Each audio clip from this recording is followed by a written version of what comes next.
Mother Holle by the Brothers Grimm, narrated by Cheryl Bassett. There was once a widow who had 2 daughters, one of whom was pretty and industrious, while the other was ugly and idle. But she was much fonder of the ugly and idle one because she was her own daughter, and the other, who was a stepdaughter, was obliged to do all the work and be the Cinderella of the house. Every day the poor girl had to sit by a well in the highway and spin till her fingers bled. Now it happened that one day the shuttle was marked with her blood, so she dipped it in the well to wash the mark off. But it dropped out of her hand and fell to the bottom. She began to weep and ran to her stepmother and told her of the mishap. But she scolded her sharply and was so merciless as to say, "Since you have let the shuttle fall in, you must fetch it out again." So the girl went back to the well and did not know what to do, and in the sorrow of her heart she jumped into the well to get the shuttle. She lost her senses, and when she awoke and came to herself again, she was in a lovely meadow, where the sun was shining and many thousands of flowers were growing. Along this meadow she went, and at last came to a baker's oven full of bread, and the bread cried out, "Oh, take me out, or I shall burn. I have baked a long time." So she went up to it and took out all the loaves one after another with the bread shovel. After that she went on till she came to a tree covered with apples, which called out to her, "Oh, shake me, we apples are all ripe." So she shook the tree till the apples fell like rain, and went on shaking till they were all down, and when she had gathered them into a heap, she went on her way. At last she came to a little house out of which an old woman peeped, but she had such large teeth that the girl was frightened and was about to run away. But the old woman called out to her, "What are you afraid of, dear child? Stay with me. If you will do all the work in the house properly, you shall be the better for it. Only you must take care to make my bed well, and to shake it thoroughly till the feathers fly, for then there is snow on the earth. I am Mother Holle." As the old woman spoke so kindly to her, the girl took courage and agreed to enter her service. She attended to everything to the satisfaction of her mistress, and always shook her bed so vigorously that the feathers flew about like snowflakes. So she had a pleasant life with her, never an angry word, and boiled or roast meat every day. She stayed some time with Mother Holle, and then she became sad. At first she did not know what was the matter with her, but found at length that it was homesickness. Although she was many times better off here than at home, still she had a longing to be there. At last she said to the old woman, "I have a longing for home, and however well off I am down here, I cannot stay any longer. I must go up again to my own people." Mother Holle said, "I am pleased that you long for your home again, and as you have served me so truly, I myself will take you up again." Thereupon she took her by the hand and led her to a large door.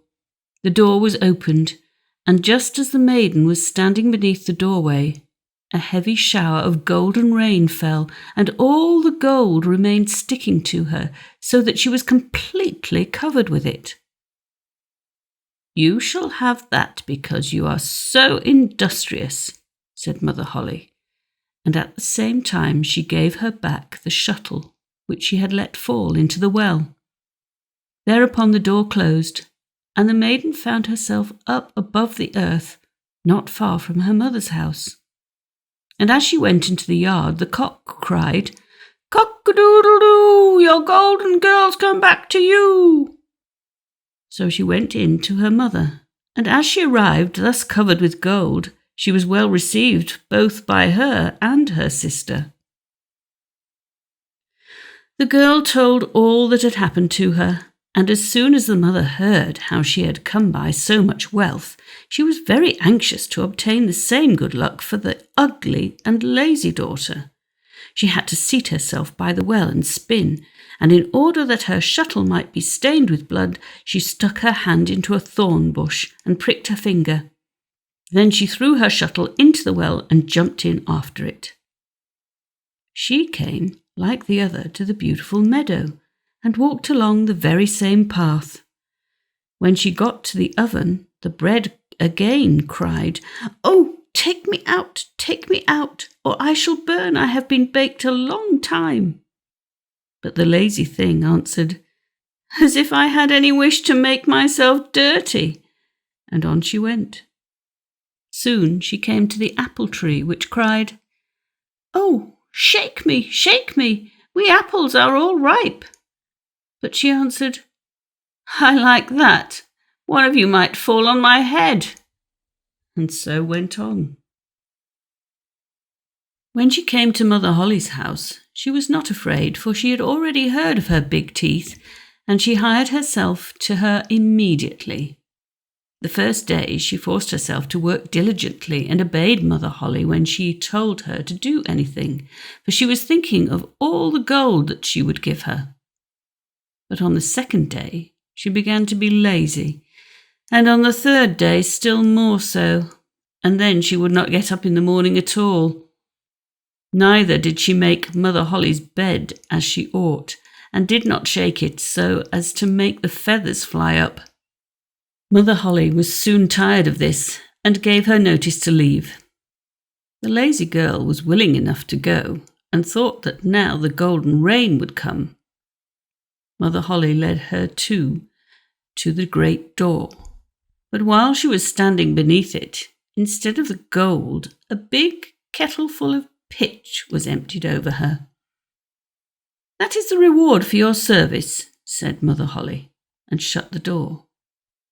So the lazy girl went home, but she was quite covered with pitch, and the cock by the well side, as soon as he saw her, cried, "Cock-a-doodle-doo, your pitchy girl's come back to you." But the pitch stuck fast to her and could not be got off as long as she lived. Brothers Grimm. The brothers Grimm, die Brüder Grimm or die Gebrüder Grimm, Jacob 1785 to 1863, and Wilhelm Grimm 1786 to 1859, were German academics, philologists, cultural researchers, lexicographers, and authors who together collected and published folklore during the 19th century. They were among the best-known storytellers of folk tales and popularized stories such as Cinderella, The Frog Prince, The Goose Girl, Hansel and Gretel, Rapunzel, Rumpelstiltskin, Sleeping Beauty, and Snow White. Their first collection of folk tales, Children's and Household Tales, was published in 1812. The brothers spent their formative years in the German town of Hanau. Their father's death in 1796 impoverished the family and affected the brothers for many years after.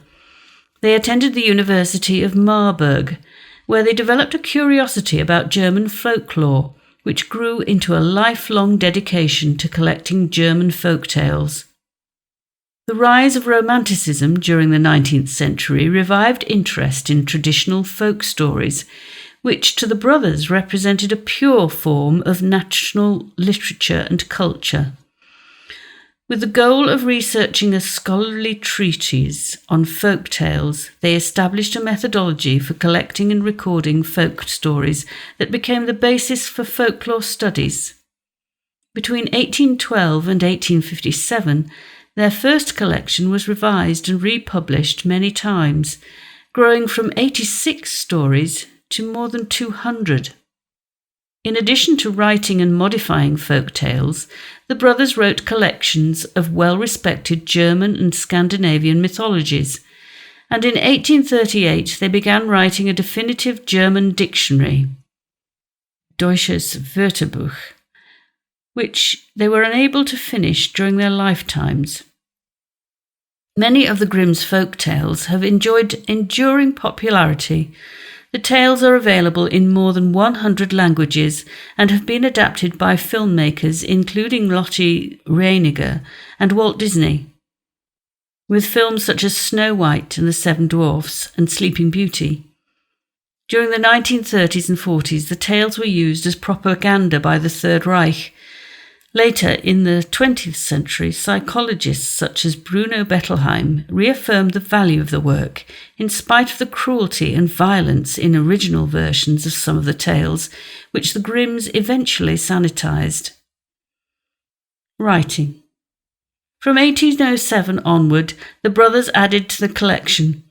Jacob established the framework, maintained through many iterations, from 1815 until his death.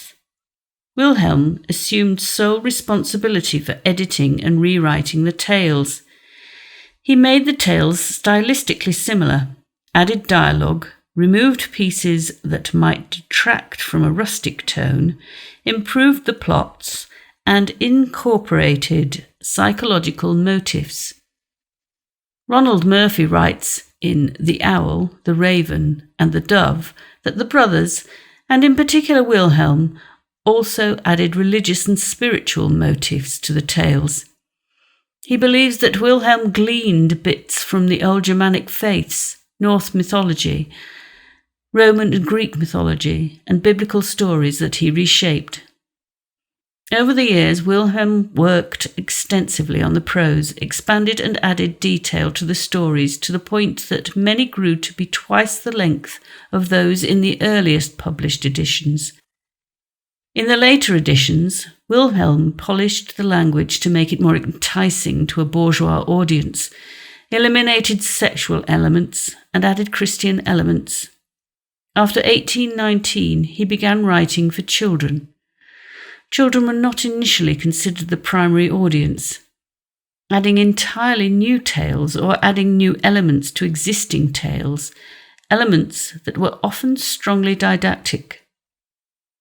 Some changes were made in light of unfavourable reviews, particularly from those who objected not all the tales were suitable for children because of scenes of violence and sexuality. He worked to modify plots for many stories. For example, Rapunzel, in the first edition of Kinder- und Hausmärchen, clearly shows a sexual relationship between the prince and the girl in the tower, which he edited out in subsequent editions. Tarter writes that morals were added. In the second edition, A King's Regret was added to the scene in which his wife is to be burned at the stake, and often the characters in the tale were amended to appear more German. Every fairy, fee, prince, prinz, and princess, prinzessin, all words of French origin, was transformed into a more Teutonic-sounding enchantress, Zauberin, or wise woman, Weise Frau, King's son, Königssohn, King's daughter, Königstochter. Grimm's Fairy Stories by Jacob Grimm and Wilhelm Grimm, illustrated by John B. Grueller and R. Emmett Owen, 1922. Contents: The Goose Girl, The Little Brother and Sister, Hansel and Gretel, Oh, If I Could But Shiver, Dummling and the Three Feathers, Little Snow White, Catherine and Frederick, The Valiant Little Tailor, Little Red Cap, The Golden Goose, Bearskin, Cinderella, Faithful John, The Water of Life, Thumbling, Briar Rose, The Six Swans, Rapunzel, Mother Holle, The Frog Prince, The Travels of Tom Thumb, Snow White and Red Rose, The Three Little Men in the Wood, Rumpelstiltskin, Little One Eye, Two Eyes, and Three Eyes.